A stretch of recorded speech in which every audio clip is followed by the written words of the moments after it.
এই ভাঙড়ি নিয়া তোরে এই রাস্তায় যদি আবার দেখি তোর শুকনা হাড় মরমর কইরা ভাঙ্গা দিমু।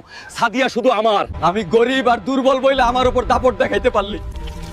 সব সময় দিন সবার সমান যাইবো না রে জমিদারের পুত। আমার শরীর দুর্বল দেখে সবাই আমার উপর জুলুম করে, আমার একটা উপায় কোন বাবা? তোর সমস্যার সমাধান সবুজ দ্বীপে পাবি। যা সবুজ দ্বীপে যা। গুরুজির কথা মতো মায়াবতী গাছের ফল খুঁজা বাইর করতেই হইব। সাদিয়া, তোর লাগে আমি যমদূতের দরজায় চলে আইছি। ওই গাছ আমাকে পাইতেই হইব, নাইলে এই দ্বীপ থেকে আমার মরা হাড়ও ফিরবো না। ওই তো মায়াবতী গাছের ফল। আমি মরার ডর পাই না, আমি ডরাই আমার সাদিয়াকে না পাওয়ারে। তোর আগুনে পুইরা ছাই হয়ে যামু, তাও সাদিয়ারে ছাড়া এই দ্বীপ ছাড়ুম না। মার আমারে, তাও আমি এক কদম সরমু না। তুই মানুষ না, তুই তো আগুনের থেকেও তেজওয়ালা এক প্রেম পুরুষ। ইয়া, তোরে ছাইড়া দিলাম।